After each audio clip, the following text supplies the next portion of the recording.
Oi, gente, tudo bem? Eu sou a Carla Soares, médica veterinária holística, diretora do Portal Solvet, e hoje a gente vai para a nossa segunda aula, né? Nosso segundo momento junto do primeiro módulo, que é Entendendo o Zen, né? Como é que a gente pode trazer esse conhecimento para a nossa vida aqui no Ocidente, que é uma vida bem diferente, né?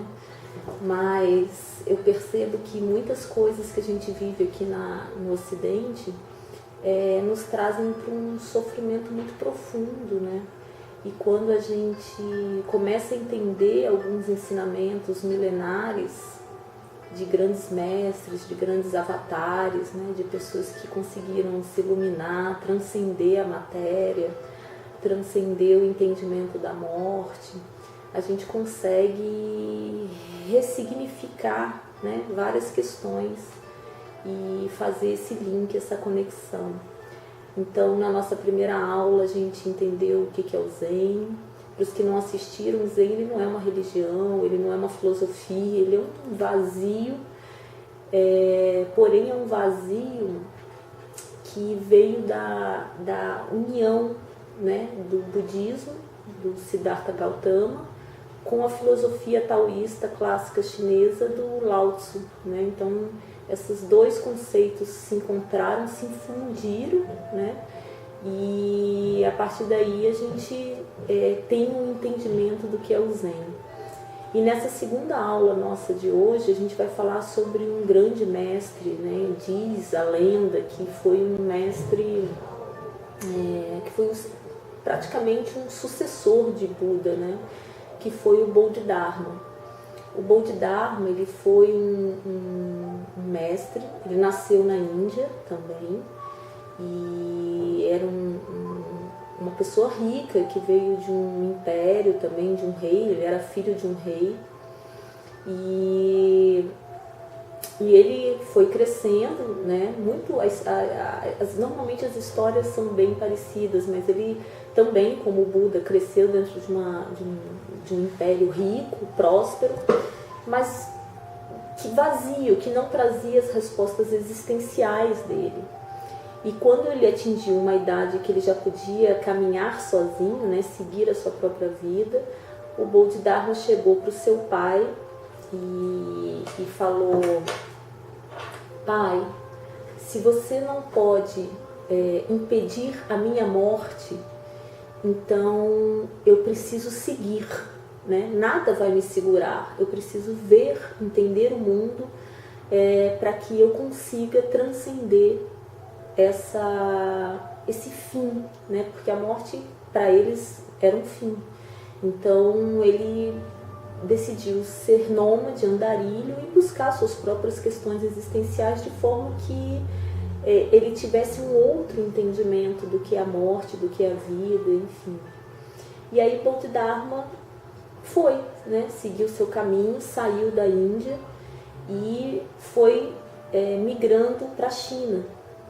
E quando Bodhidharma chegou na China, já existiam mais ou menos 600 anos que o budismo já estava implantado, né, na China, já tinham milhões, centenas de templos, de monastérios, e, enfim, praticamente 5% da população total da China, que é um imenso país, já eram de monges, então era muita gente já com o budismo, né? Adotando o budismo como uma filosofia de vida, só que ainda meio perdidos, né? Meio desorientados, sem ter aquele entendimento da alma de uma forma profunda. E quando o Bodhidharma veio trazendo toda a sua sabedoria interna que ele adquiriu durante suas caminhadas, ele conseguiu realmente trazer uma outra vertente, uma outra filosofia para o budismo na China. E quando ele esteve na China, ele conheceu um imperador chamado Imperador Wu. Ele era um grande imperador na época, século V, e esse imperador ele tinha construído muitos mosteiros, né, e ele se vangloriava daquilo. E E aí a gente vai ter o primeiro aprendizado do Bodhidharma, né? Que foi não fazer as coisas esperando alguma coisa em troca. A gente vai falar disso mais na frente. Então, o Bodhidharma, quando conheceu o imperador Vu, né? O imperador todo arrogante, todo prepotente, né? Todo sarcástico, disse: eu não vou para o inferno porque eu construí muitos mosteiros, né? E ajudei muitos monges a não passar fome. E o Bodhidharma olhou aquilo e falou assim: nossa, tudo isso que você construiu, nada tem significado se você está esperando alguma coisa de volta. Porque, na verdade, você perdeu toda a alegria e leveza de construir o que você construiu. Porque quando você está esperando alguma coisa, você já perde toda aquela energia de pureza do fazer, né? Que é o que traz alegria para a gente. E aí, trazendo esse conhecimento aqui para a nossa vida ocidental, eu convido a todos os veterinários e estudantes, né, a refletirem sobre isso.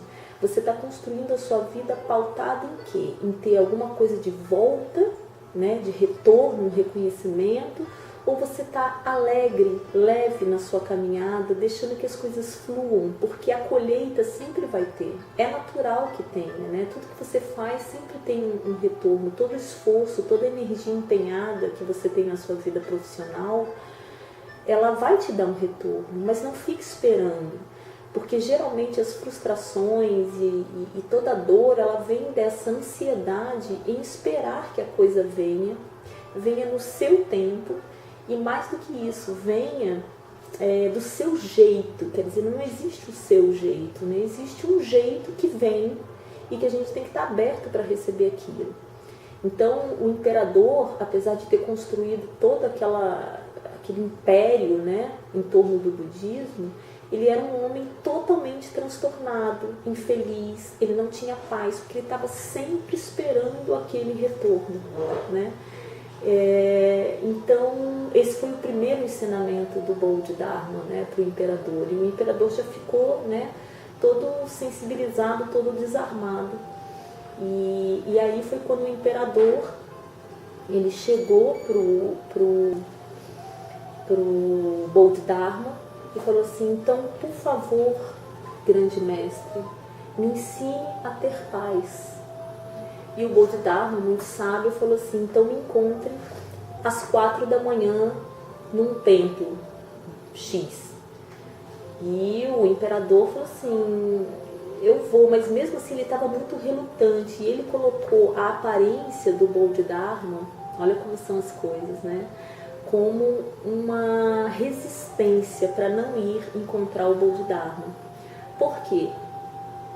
Porque ele tinha uma aparência muito feia. O Bodhidharma era horroroso, né?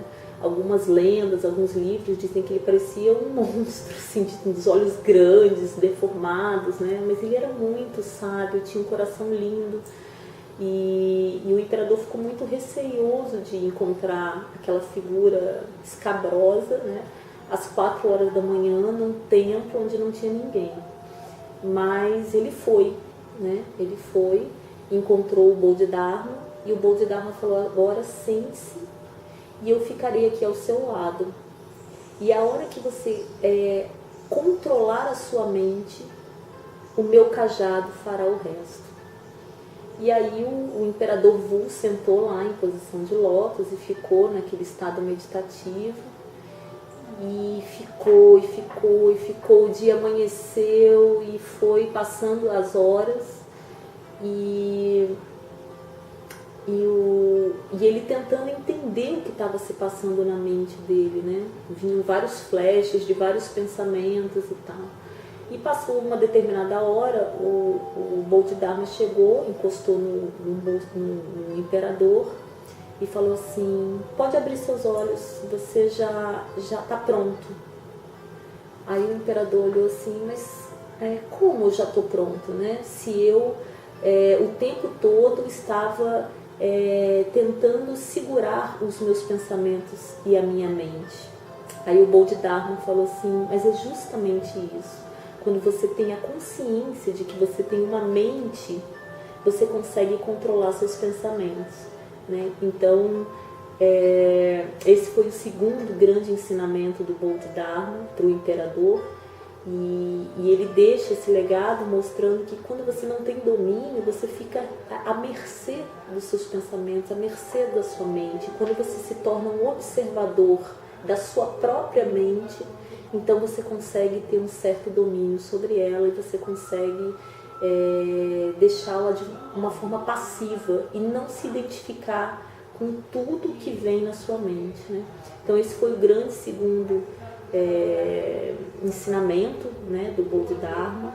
Quando o sábio entendeu isso, o imperador, ele convidou o Bodhidharma para ir morar dentro do império dele, mas o Bodhidharma negou, não quis, porque ele era realmente um andarilho, né, um mestre do mundo, e ele não quis ficar. E aí eles, né, foram embora, se separaram, mas ele deixou esse legado que mudou toda a filosofia do budismo na China na época. E dentro disso, ele caminhando, ele foi para o templo Shaolin, né, que foi o grande templo, um grande mosteiro, né? E quando ele chegou nesse mosteiro, ele percebeu que os monges eram muito gordos, muito prostrados, ficavam meditando muito tempo.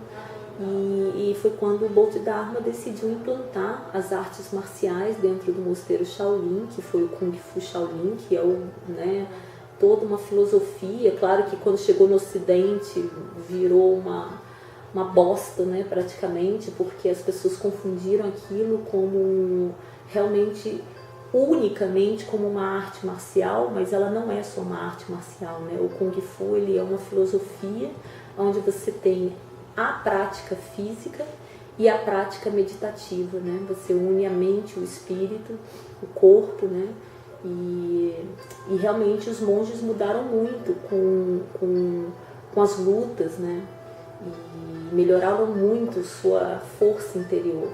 Então é muito importante a gente estar sempre também praticando, né, alguma atividade física nesse sentido, para que a gente também tenha esse domínio do nosso corpo, né, que recebe toda essa energia. E é por onde o espírito trabalha. Então foi muito bonito e ele ficou muitos anos, e nos últimos 9 anos ele conseguiu apenas 4 discípulos, né, para segui-lo, para seguir o Bodhidharma. Mas dentro desses 4, apenas um estava de fato preparado para seguir ele. E aí conta a lenda que os 3 que não foram escolhidos mataram, assassinaram o Bodhidharma. E, enfim, ele foi enterrado, mas depois que abriram o túmulo do Bodhidharma, só encontraram o cajado e os chinelos dele, né, os sapatos. E dizem que ele ressuscitou e foi realmente morrer aonde ele sempre sonhou, que foi nas montanhas do Himalaia, né? Onde até hoje tem uma referência ao Bodhidharma.